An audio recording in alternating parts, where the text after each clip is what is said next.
Meanwhile, at the Legion of Doom. Not now! Okay. Grogar's new villain posse seems to keep getting on each other's nerves. So, in an effort to get them to work together, he sends them on a mission to retrieve his long-lost bewitching bell.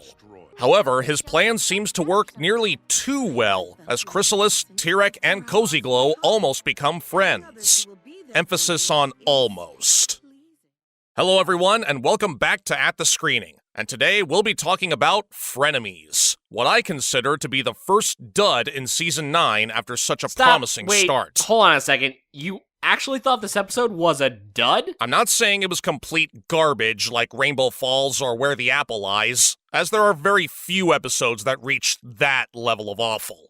Frenemies had some good elements here and there, and I will agree it did plant the seeds for what may happen as the season progresses. But in the moment, they sadly couldn't salvage the overall feeling of disappointment I got on my initial viewing. Again, not god-awful, but so far it's my first hooves down this season. Okay, now I'm curious, because as of this recording, this is my favorite episode of the season. I really have to know, what is it about Frenemies that makes you give it a downvote? Well, there are a few things it boils down to. One of the main ones being Cozy Glow. Of course. I know you may disagree, but bear with me. I know a lot of people say that she's a great villain despite the fact that she has no backstory, no explanation on how she even got in contact with Tyrek in the first place, and we have no idea about her motives on why she does what she does aside from, "I'm power hungry, feed me!" Now, don't get me wrong, what she does is great, but it would be more effective to embellish on why. One of the ideas I always try to follow whenever it comes to storytelling and characterization is the mantra, everything happens for a reason. In this case, every villain or antagonist in this show has had some reason or another as to why they did the things they did, such as Nightmare Moon's jealousy of Celestia, Chrysalis needing to feed her subjects, Diamond Tiara being influenced by her emotionally abusive mother, etc. With Cozy Glow, I'm sorry to say, but she's severely lacking in that department, which doesn't make her as three-dimensional to me. Even with all the entertaining facial expressions she makes, she's so one-note that it's hard to see her as appealing. She excels in the what, but lacks in the why. And to me, the why makes the villain characters feel more complete. Well, that's interesting because Cozy Glow was what made the episode for me.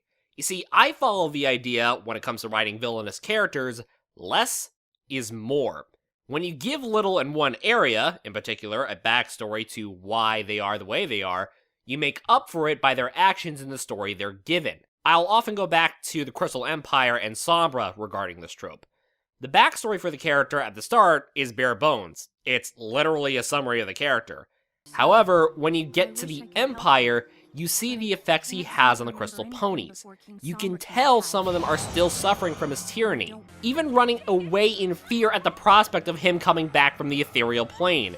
You are shown what he accomplished without saying much. Cozy Glow, and to a greater extent Grogar, as we'll get into later, are in the same category. We're not given much as far as character introductions for her during Marks for Effort outside of she wants to attend and succeed at the new friendship school. When it's revealed she was the mastermind behind all of Equestria's magic disappearing, it made me want to know more about how this manipulative brat managed to pull all of it off despite still being a child and how she came to the conclusions she did. Then throw in Tyrek, Chrysalis, and Grogar, all on completely different power scales compared to this lowly Pegasus, and you have a hook as to why she belongs in this group and where her journey ends up come the series finale. See, that's exactly my point. We see what Cozy Glow is capable of, but they don't embellish on how she became that manipulative.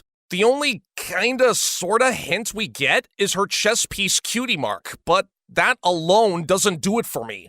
Believe me, I want to know more about how she became this way, but they're not giving us any lick of it, and I just think it's frustrating. The fact that you want more despite not giving a lot means it's working. I meant from the start. It would have been nice to know more about her before School Raise. And what's especially annoying for me is because she's a child. She's not a full-grown adult like Sombra, which means she's essentially a blank slate.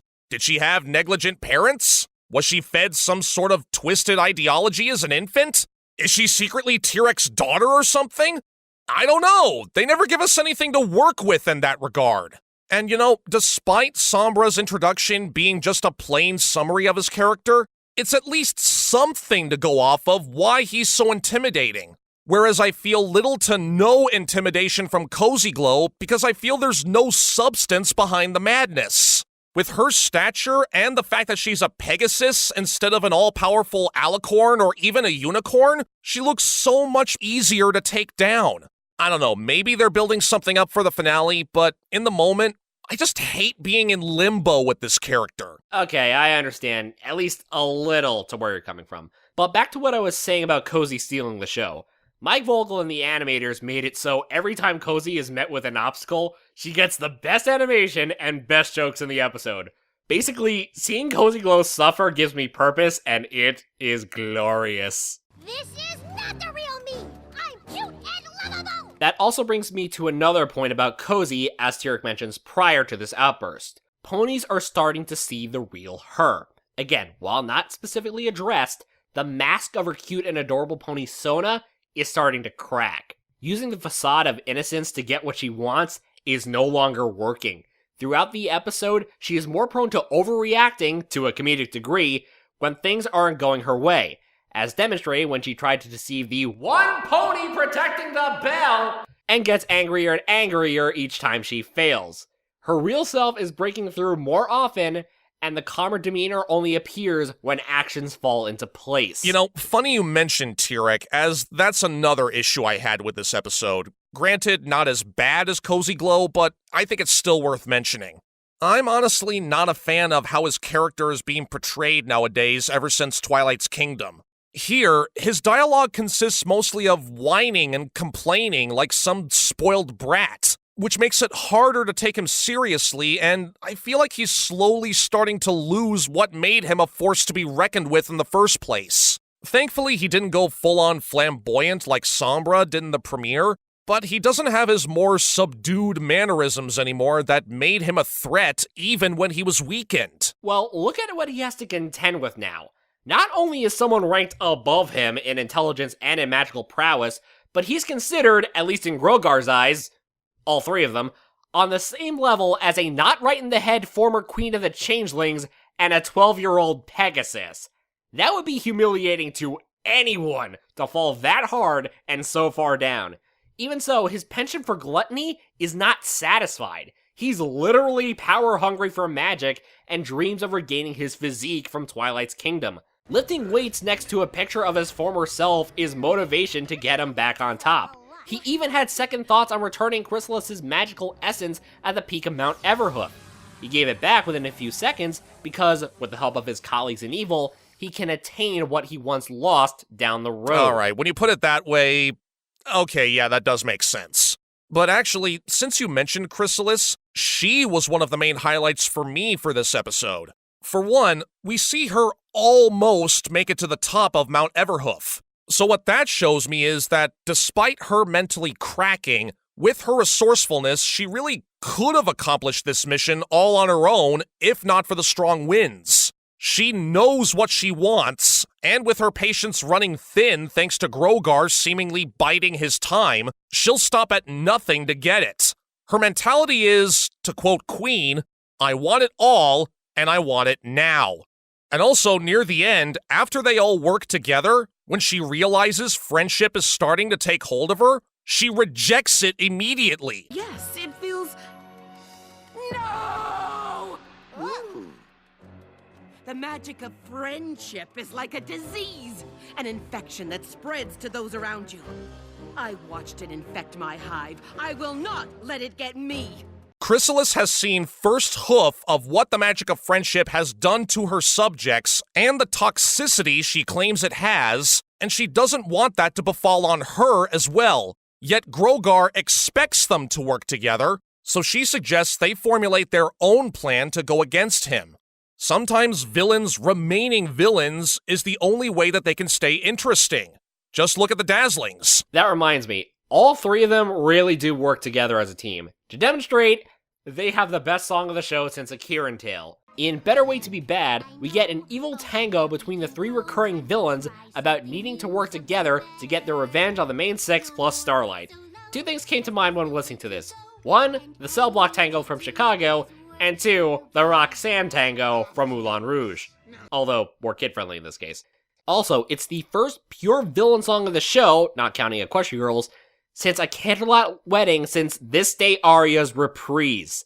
It only took him until the final season to get another one. Yeah, I agree. One of the saving graces of this episode for me, besides Chrysalis, was the song. It's really fun to listen to, and the visuals add to the fun with all 3 of them practically at each other's throats. Almost kind of reminiscent of certain segments of Kidnap the Sandy Claus from Nightmare Before Christmas. One final thing before we wrap up. It actually surrounds Grogar. At the end, the Frenemies retrieve the bell, but lie to Grogar about finding it to eventually use it against him. It makes me wonder, how much is Grogar not letting on? Earlier in the episode, he was only using a quarter of his strength to restrain all 3 of them. If he's as powerful as he says he is, I don't think he would be dumb enough to let them get away with what they're planning. He still has the Aramopsii as his crystal ball, so who's to say he didn't see all this happen and just put on a charade to seem angry at their quote-unquote failure? Well, at this point, who really knows? But for now, while I didn't think Frenemies was terrible, there were certain things that kept me from truly enjoying it. But it still did have some interesting aspects. Honestly, I want to give it a hooves in the middle, especially after what we just discussed, but I'm gonna have to go with hooves down. Who knows, maybe I might change my mind as the season progresses, but that's just my stance for the time being. I, however, give it a firm hooves up. It was funny, sharply animated, and planted seeds for future plot developments for Team Rocket here. And thank you for EG Studios for that notification. Basically, it's what I wanted from the Mean Six. A fun focus on the villain characters that actually have lasting consequences down the line. Next time, we'll move away from the world of villains and head back to the Land of Dragons for Sweet and Smoky. Until then, I'm the voice of reason. And I'm Thespio. Thanks for stopping by the balcony.